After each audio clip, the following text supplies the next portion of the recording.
ಹುಡುಗಿ ಚೆನ್ನಾಗಿದ್ರೆ ಓಹೋ ಅಂತ ಕೆಮ್ಮಿ, ಚೆನ್ನಾಗಿಲ್ಲ ಅಂದ್ರೆ ಓಹೋ ಓಹೋ ಅಂತ ಸಿಗ್ನಲ್ ಕೊಡಿ.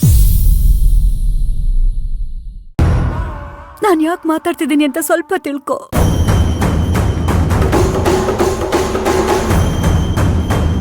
ನೋಡಮ್ಮ, ನಿನಗೆ ನಾನ್ ಸ್ವಾರ್ಥಿ ಅನ್ನಿಸ್ಬೋದು ನಿಜ. ನಂಗ್ ಬೇಜಾರಿಲ್ಲ. ಆ ಮಗುಗೋಸ್ಕರ ನೀನು ಈ ಮನೇಲಿ ಇರು ಅಂತ ಹೇಳ್ತಾ ಇದ್ದೀನಿ ಅಷ್ಟೇ. ಇದೊಂದು ಉಪಕಾರ ಮಾಡ್ತೀಯ ಮಂತ್ರ, ದಯವಿಟ್ಟು ಇಲ್ಲ ಅನ್ಬೇಡ.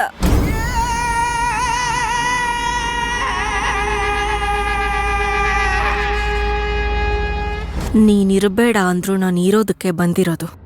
ಆದ್ರೆ ನಿಮ್ ಪರ್ಮಿಷನ್ ಇಲ್ಲದೆ ಇದ್ರೆ ಚೆನ್ನಾಗಿರಲ್ಲ ಅಂತ ಅನ್ಕೊಂಡಿದ್ದೆ. ನಾನು ಆಡಿದ ನಾಟಕಕ್ಕೆ ಮೊದಲನೇ ವಿಕೆಟ್ ಬಿತ್ತು.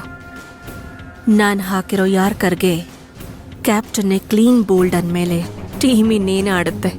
ಯಾಕೆ ಮಂತ್ರ ಅವ್ರೆ, ಯಾಕೆ ಇಷ್ಟೊಂದು ಯೋಚನೆ ಮಾಡ್ತಿದ್ದೀರಾ?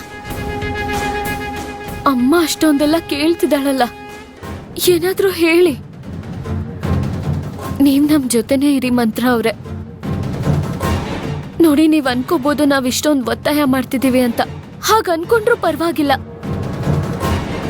ನೀವು ನಮ್ ಜೊತೆ ರಾಘುಗೋಸ್ಕರ ಆದ್ರೂ ಇಲ್ಲೇ ಇರ್ಬೇಕು.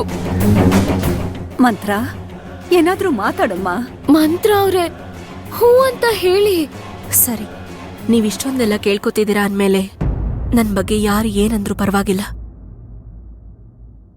ರಾಘವ್ಗೋಸ್ಕರ ನಾನು ಇಷ್ಟು ಮಾಡದೇ ಇರ್ತೀನ?